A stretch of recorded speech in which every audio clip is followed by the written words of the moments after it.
안녕하세요. 2019년 첫 산책길을 여러분과 함께 걷습니다. 이은미 인사드립니다. 지난 한 해를 송구 영신 예배 들으시면서 잘 정리하셨어요?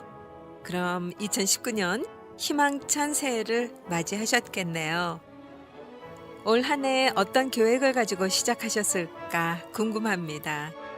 요즘은요, 아주 짧지만 긴 감동을 주는 웹 영화들이 많이 제작되어서 저도 폰으로 받게 됩니다. 오늘은 그 받은 것 중에 하나를 소개해 드리면서 시작하려고요. 아마 여러분 중에서도 이 짧은 영화를 보셨을지도 모르겠어요. 대만의 한 시사 잡지에서 미래의 노후라는 주제로 웹 영화를 기획했습니다. 빠르게 증가하는 노령 인구로 인해 달라질 미래의 모습들을 다룬 웹 영화들은 사람들의 큰 호응을 얻었고요. 그 중에서도 특히 오늘 소개해드릴 미래의 노후 친구편은 많은 독신 네티즌의 공감을 샀다고 합니다. 영화 잠시 소개해드릴게요.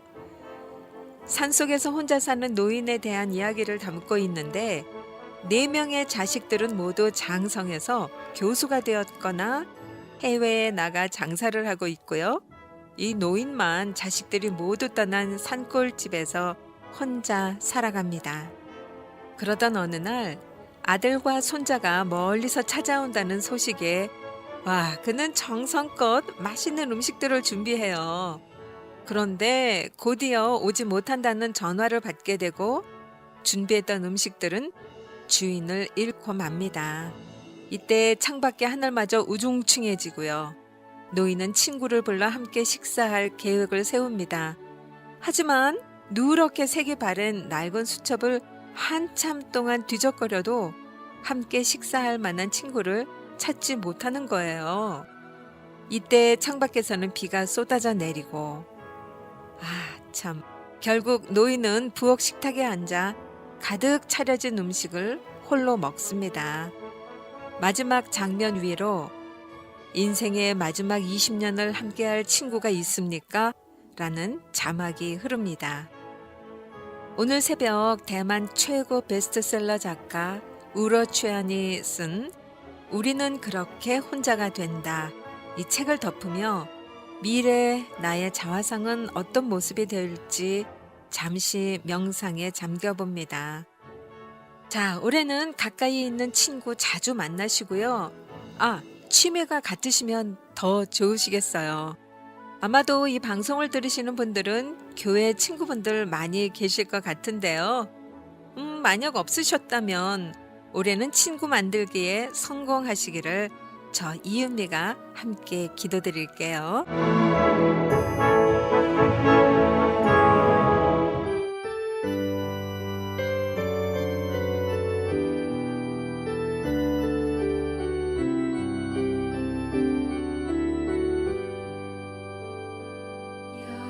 여기에 모인 우리 주의 은총 받은 자여라 주께서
나는 흑인입니다. 그러나 자유합니다.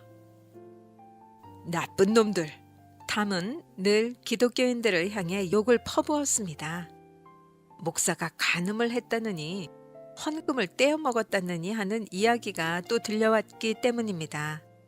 그의 가슴에는 기독교에 대한 짙은 반발심이 도사리고 있었습니다.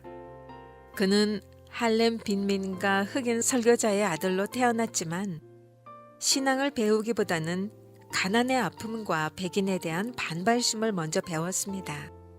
어린 시절 한때 교회에 열심히 다녀본 적도 있었지만 그의 눈에는 교인들의 이중적인 모습만 들어왔던 것입니다.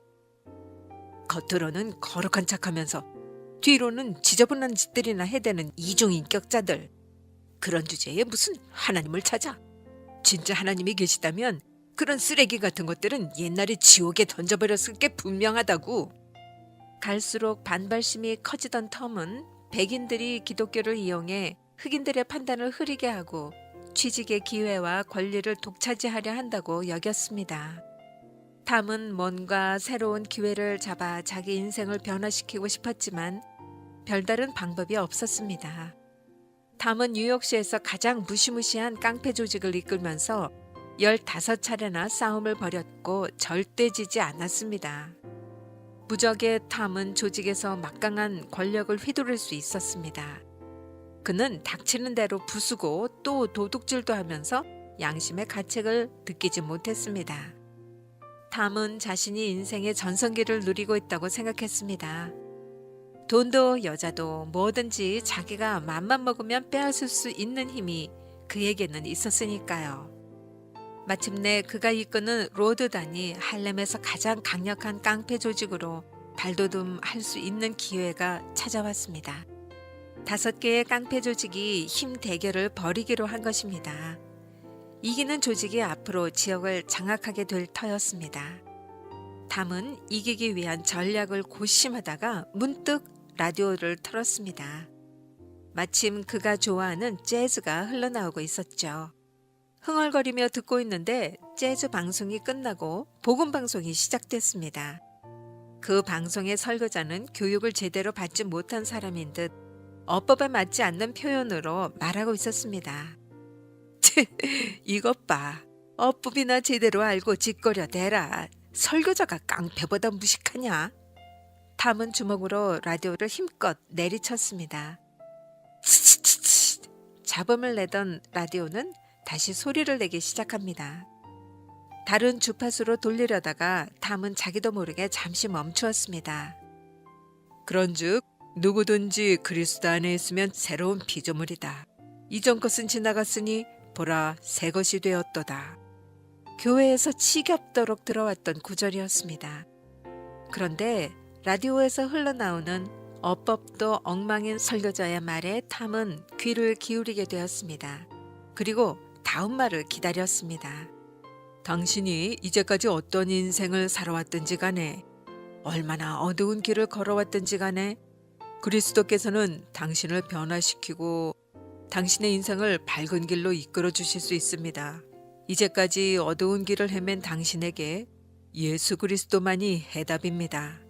라디오 주파수를 돌려버리려던 탐의 손이 굳은 듯 움직이지 않았습니다. 어눌하기 짝이 없는 설교에 왜 자신의 마음이 머무르는지 알 수 없었습니다. 한순간에 많은 생각들이 지나갔습니다. 이제까지 멸시해온 기독교인들과 그들에 대한 자기의 생각이 선명하게 떠올랐습니다. 자기가 기독교를 비판해야 할 이유는 얼마든지 있었습니다. 아직 만나지 못하셨습니까? 그렇다면 당신이 이제까지 진정으로 예수 그리스도를 찾지 않았기 때문입니다. 예수님은 문 밖에서 당신을 기다리고 계십니다. 방송이 끝나가고 있었습니다. 탐은 멍하니 허공을 바라보고 섰다가 갑자기 다리에 힘이 쭉 빠지는 듯 털썩 주저앉았습니다. 뭐지? 이 힘 빠지는 느낌은 도대체 뭐야?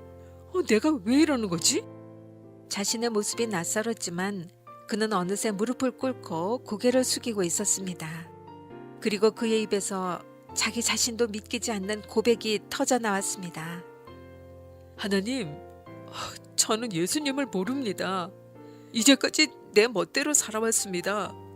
하지만 설교자의 말처럼 당신께서 제 인생을 변화시킬 수 있다면, 정말 당신께서 나를 간절히 원하고 계시다면 제가 이제껏 저지른 죄들을 용서하시고 저의 인생을 바꾸어 주시옵소서. 담은 그 자리에서 지나간 모든 시간에 대한 회개 기도를 드렸습니다. 눈물이 하염없이 흐르는 동안 하나님은 분노의 힘으로 살아온 그의 가슴을 녹이시고 새 생명을 불어넣어 주셨습니다. 하나님의 생명력은 탐에게서 그치지 않았어요.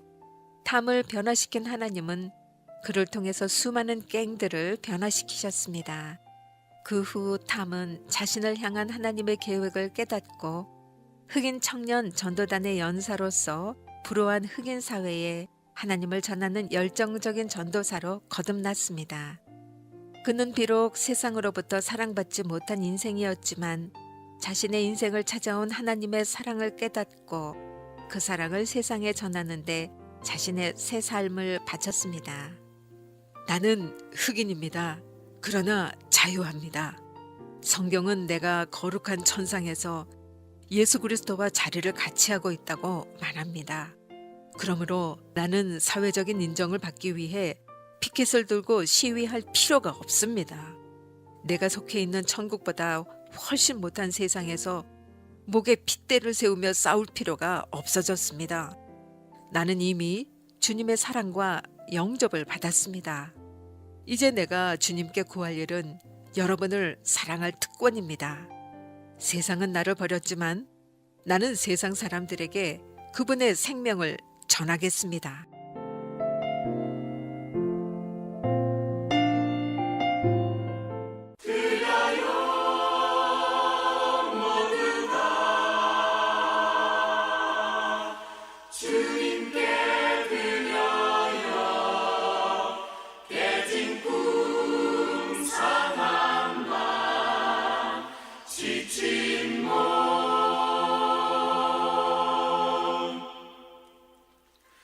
드려요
올해 하나님께서 여러분께 어떤 말씀을 주셨을까요?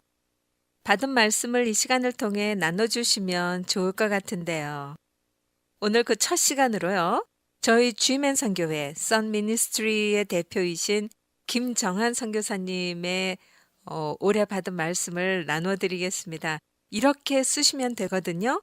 선교사님들께서 많이 참여해 주시면 감사하겠습니다.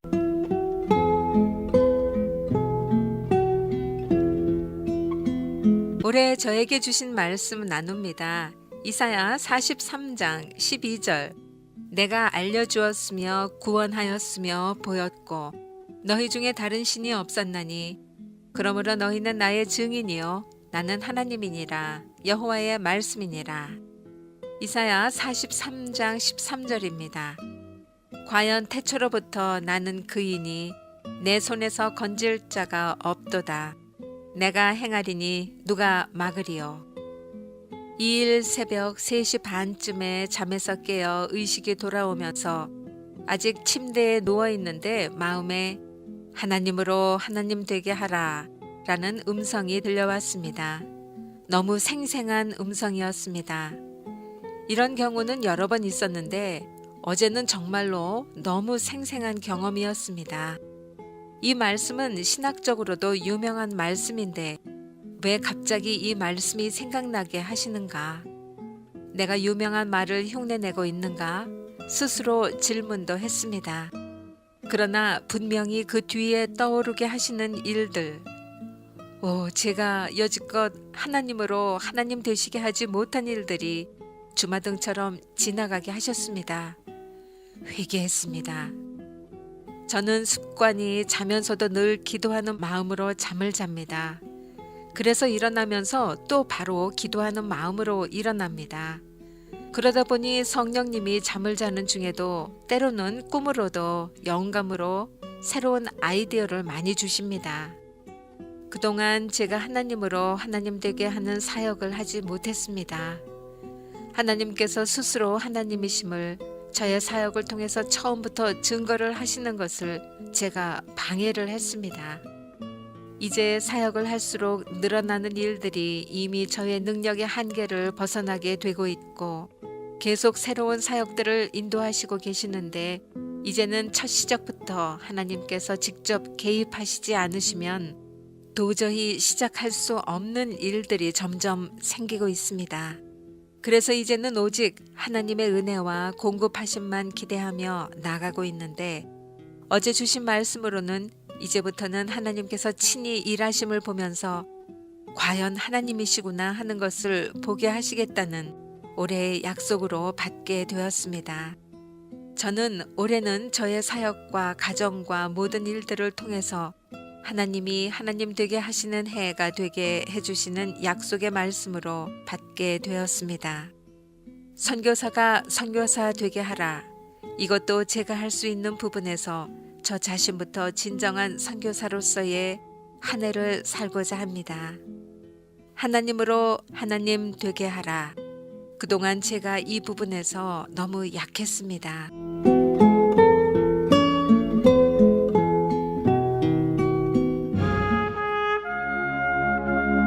살아계신 하나님 아버지, 하나님을 섬긴다고 하면서도 죄악을 사랑하고 마음에 원하는 길을 따라 살던 우리를 용서하시옵소서. 이제 회복시키시고 치유하시는 예수님의 보혈로 우리를 정결케 하옵시고 성령의 능력으로 기름 부으사 만민을 위하여 일어나게 하시옵소서. 흰옷을 입은 하나님의 거룩한 백성들이 이 땅 가득하게 일어나 열방을 향하여 행진에 나아가게 하시옵소서. 주여, 주의 일을 이 수년 내에 부응케 하시옵소서. 이 수년 내에 나타내시옵소서. 진노 중에라도 긍휼을 잊지 마시옵소서.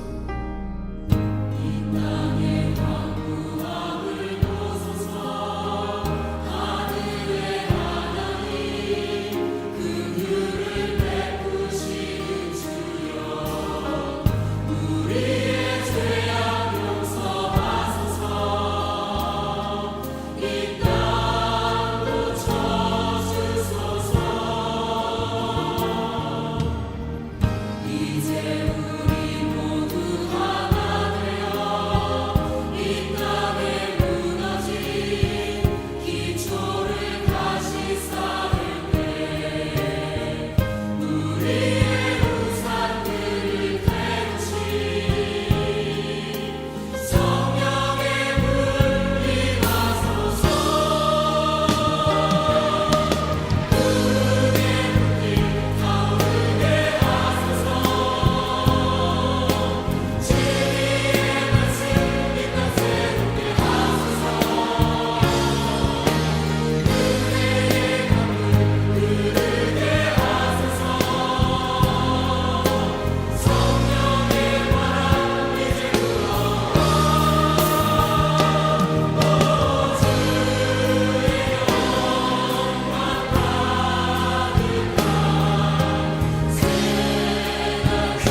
여러분의 건강을 녹화합니다.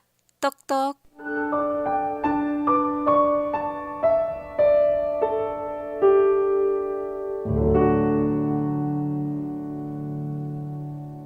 요즘 주변에 보면은요, 젊은 친구들인데 뭐 뒷골이 당기고 어지럽고 이런 두통을 호소하는 친구들을 많이 봤어요. 이 바로 경추성 두통이라고 하는데, 한쪽 머리, 특히 뒷머리에 두통이 있다면 경추성 두통을 의심하라고 합니다. 이 경추성 두통은요, 목 관절에 무리를 주는 생활 습관으로 인해서 주변 신경이 자극을 받으면서 나타납니다. 경추성 두통 원인은 대부분 잘못된 자세나 생활 습관인데요. 이를 교정하지 않고 방치하면 만성화되면서 나중에는 신경 차단술 같은 치료까지 필요할 수 있어서 주의해야 합니다. 요즘 이런 두통을 호소하는 젊은 친구들이 참 많이 있어요. 원인은 컴퓨터나 스마트폰을 등이 굽은 상태로 거북이 자세로 오랜 시간을 그렇게 보내기 때문에 이 경추성 두통을 많이 일으킨다고 하는데, 뒷머리 부분의 근육을 지배하는 제2, 제3 경추신경이 자극을 받으면서 생기는 경추성 두통은 뒷골이 당기는 듯한 통증이 주요 증상입니다. 두통이 있는 쪽의 눈이 아프거나 시력이 떨어지는 증상이 동반되기도 하고요. 이외에 어지러움이나 귀 울림이 있을 수 있고, 목이나 어깨 통증이 나타나면서 팔이나 손이 저리기도 합니다. 이 목의 움직임에 따라 통증이 악화되는 특징이 있습니다. 평소에 목을 자주 숙이고 있거나 한쪽으로 기울이는 사람은 경추 관절에 이상이 생기기 쉽다고요. 이로 인해서 경추성 두통까지 나타난다면 자세 교정부터 시작해야 합니다. 목이나 허리를 편 바른 자세를 유지하고요. 평소 취하는 자세의 반대 자세를 취하려고 하는 것도 도움이 될 수 있겠죠. 이런 경우에는 MRI를 찍어도요, 아무 증상이 없게 나온다고 해요. 자, 경추성 두통은 피로가 누적되고 근력이 떨어지면 언제라도 재발할 수 있기 때문에 치료 후에도 주기적인 운동과 충분한 수면, 그리고 바른 자세 등을 유지하려는 노력이 절대적으로 필요합니다. 저 같은 경우에도 스마트폰을 들여다보게 될 때 꾸부정하게 굽은 상태로 보게 되거든요. 이 건강 정보를 전해드리면서 저도 많은 것을 배우게 됩니다. 정신 차리고 바른 자세를 유지하도록 노력해야 되겠습니다.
주시고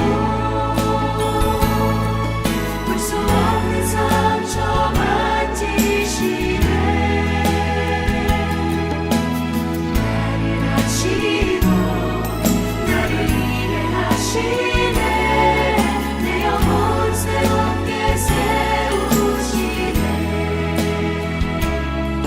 내 영혼 새롭게 세우시네 내 영혼 새롭게 세우시네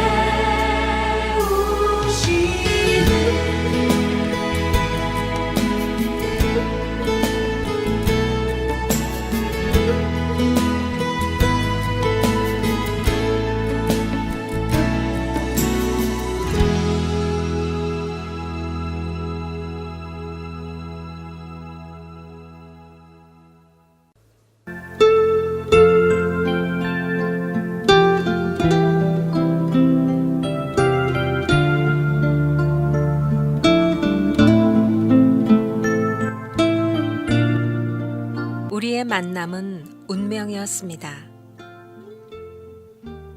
33살이 되던 2000년 여름까지 나는 젊음과 꿈과 희망으로 가득 차 있었습니다. 주님과 함께하는 삶으로 두려움도 없었고 남들에게 들키지 않을 정도의 야심도 만만했습니다. 나는 일본 유학을 치밀하게 계획하면서 그때까지 용산에서 제법 알려진 보석성을 경영하고 있었습니다. 누가 나의 앞길을 막으리요? 누가 내 계획을 꺾으리요? 일본 유학 후에 할 일까지 청사진을 그리고 만반의 준비를 끝내가던 중이었습니다. 일본으로 떠날 날이 얼마 남지 않은 8월 17일, 다른 날보다 조금 늦게 문을 닫으려는데 갑자기 4인조 강도가 들이닥쳤습니다. 그들은 얼마나 치밀하게 움직였는지 순식간에 3억여 원에 달하는 금품을 휩쓴 뒤에 차에 올랐습니다. 나는 한순간 눈이 뒤집혔습니다. 그렇게 당하고만 있을 수가 없었습니다. 한순간에 달려나가 범인의 자동차 앞을 가로막았습니다. 여름이었고 행인들도 있을 법해서 요행을 바랐던 것입니다. 그러나 그들은 나를 그대로 떠받고 달려 나는 본넷에 얹혀졌습니다. 그들은 있는 대로 속력을 내다가 그래도 내가 굴러 떨어지지를 않자 나를 떨어뜨릴 셈으로 급정거를 했습니다. 나는 공중으로 튕겨지면서 보도에 떨어지고 말았습니다. 내가 의식을 회복한 것은 그로부터 한 달 뒤였습니다.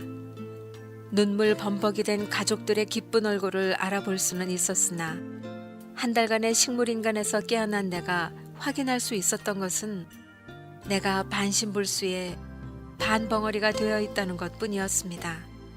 하늘이 무너졌습니다. 땅이 꺼졌습니다. 내게는 하나님이 아니 계셨습니다. 어떻게 나에게 이런 일이, 어떻게 내가 이 지경이 될 수가, 믿을 수가 없었습니다. 나는 침상에서 범인들을 저주했습니다. 범인들이 잡히기만 하면 내 손으로 죽이고 싶었습니다. 육신의 고통만이 아닌 용서하지 못하는 괴로움이 내 마음을 불지옥으로 몰고 갔습니다. 그런데 놀랍게도 10개월 만에 범인들이 체포되었습니다. 그들이 재판을 받는 동안 나는 수없이 눈물을 흘리면서 치를 떨었습니다. 범죄자인 그들은 지금도 멀쩡한 몸으로 걷고 뛰고 잠자고 먹으며 하고 싶은 말을 다 할 수 있지 않은가. 그런데 나는 반신을 쓰지 못하고 몸으로 하고 싶은 말도 자유롭게 할 수가 없다니 억울하고 분했습니다.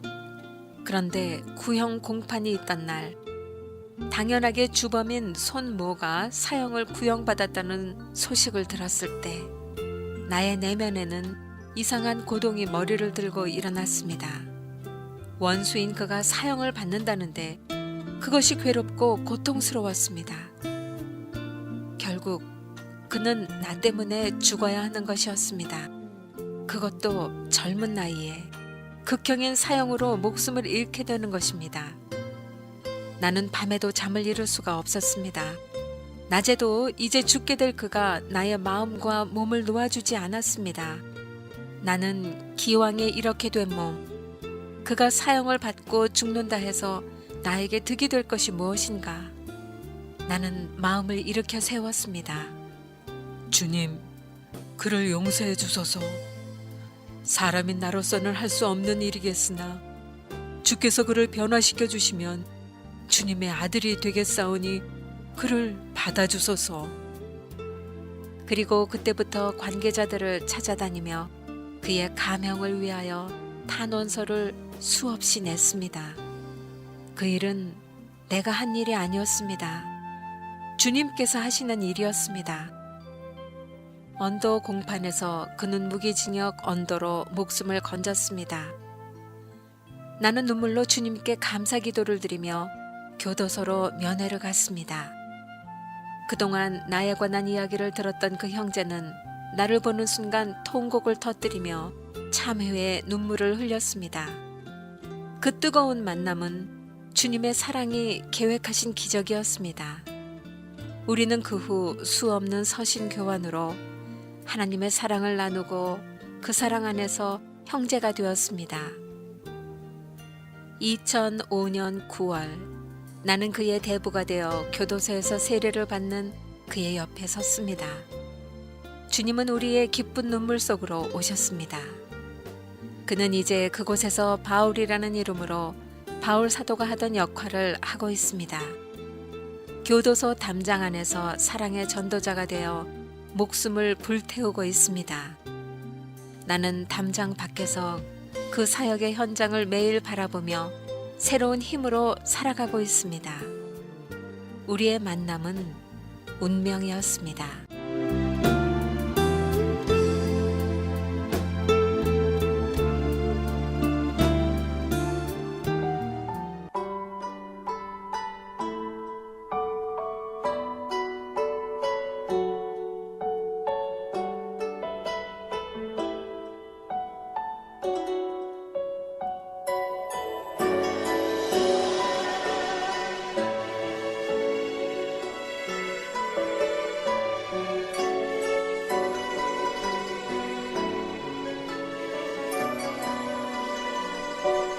난 지극히 작은 자 죄인 중에 괴수 무익한 나 부르셔서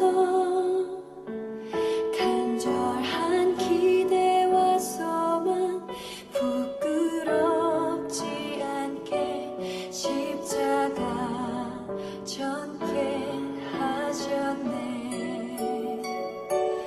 어디든지 가리라 주 위해서라면 나는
하시는 것난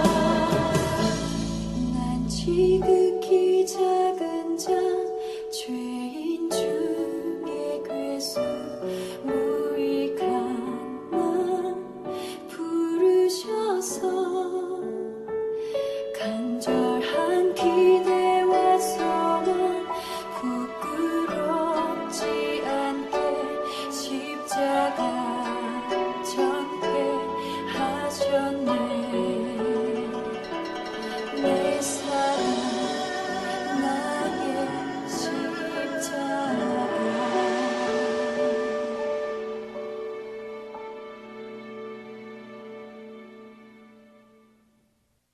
섣달 금음날 주인이 하인들을 모아놓고 마지막 부탁을 합니다.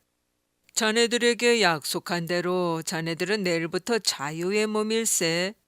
그런데 한 가지 부탁이 있네. 오늘 밤 이 지프로 새끼를 좀 꼬아줘야 되겠어. 아마 이 일이 우리 집에서는 마지막이 될 걸세. 될 수 있으면 가늘고 질기고 길게 꼬아주면 좋겠네. 꼭 부탁하네. 주인이 돌아가자 한 하인이 불평을 늘어놓습니다. 자막지르고 마지막까지 부려먹으러 들나. 어이구 섣달 금음날에 일을 시키는 자가 어디에 있담.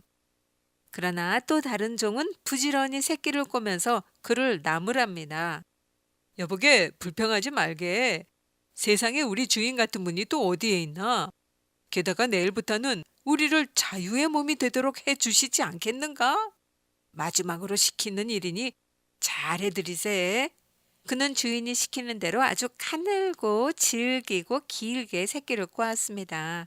그러나 불평을 하던 하인은 새끼를 대충 굵게 꼬고는 잠이 들어버렸습니다.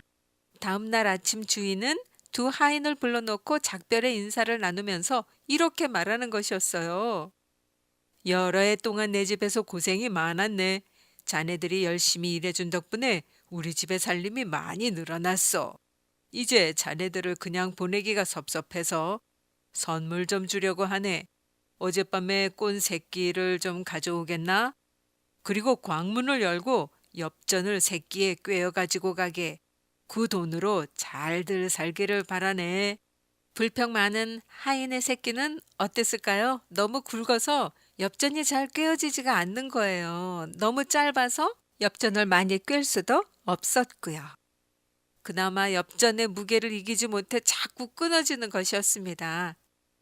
반대로 가늘고 길게 꼬면서 주인에게 충성한 그 하인은 엽전을 얼마나 많이 꿰어갈 수 있었을까요? 어제까지 충성을 다했다 해도 마지막인 오늘 충성을 하지 않았다면 그건 의미가 없다고 생각합니다. 결과가 어떠하든지 간에 끝까지 최선을 다하는 것, 그 충성을 하나님은 원하시는 거겠죠.